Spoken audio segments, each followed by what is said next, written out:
नमस्कार. आपल्या poultry business चॅनलमध्ये पुन्हा एकदा तुमचं मनापासून स्वागत. आज आपल्या बॉयलर बॅचचा 30 दिवस पूर्ण झाला असून 31वा दिवस सुरू आहे. आजपर्यंतचा संपूर्ण अपडेट मी तुमच्यासोबत शेअर करणार आहे. सर्वात आधी पक्ष्यांच्या आरोग्याबद्दल जर सांगायचं झालं तर आतापर्यंत एकूण मॉर्टिलिटी फक्त 1.95% इतकी आहे आणि हा आकडा समाधानकारक आहे आणि योग्य व्यवस्थापनामुळे नुकसान नियंत्रणामध्ये ठेवण्यात आलं आहे. सध्या पक्ष्यांच्या आरोग्याची काळजी म्हणून आम्ही अँटीबायोटिकचा डोस सुरू केला आहे. डॉक्टरांच्या सल्ल्यानुसार वेळेवर औषध दिली जात आहेत. त्यामुळे पक्ष्यांची तब्येत चांगली राहण्यास मदत होत आहे. खाद्याबद्दल बोलायचं झालं तर आता पक्ष्यांची वाढ चांगली झाल्यामुळे रोज 50 किलोच्या 14 बॅगा खाद्य लागत आहे.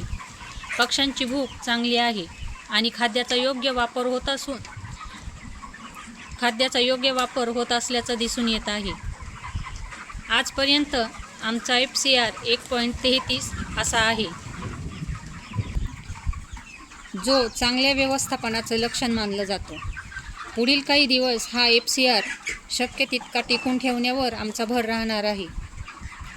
आतापर्यंत आपण पक्ष्यांना जे खाद्य देत होतो त्याच्यामध्ये सुरुवातीला प्री स्टार्टर, त्याच्यानंतर स्टार्टर, त्याच्यानंतर ग्रोवर आणि आता शेवटच्या टप्प्यात फिनिशर खाद्य पक्ष्यांसाठी आपण सुरू केलेलं आहे.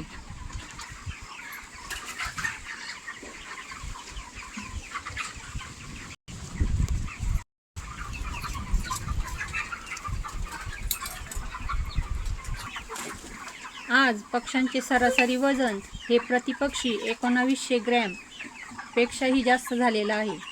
त्यामुळे पक्ष्यांची वाढ समाधानकारक होत असल्याचं दिसून येत आहे.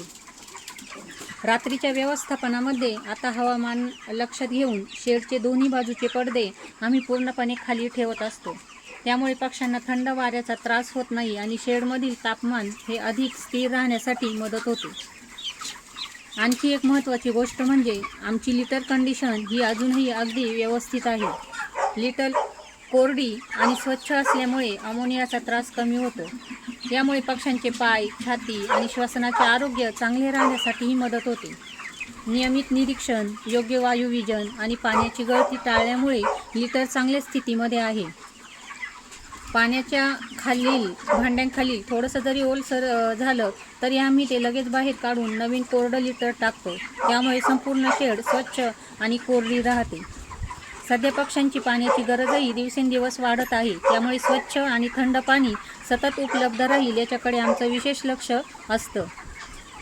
खाद्य आणि पाणी वेळेवर मिळाल्यामुळे पक्ष्यांमध्ये चांगली एकसारखी वाढ दिसून येत आहे.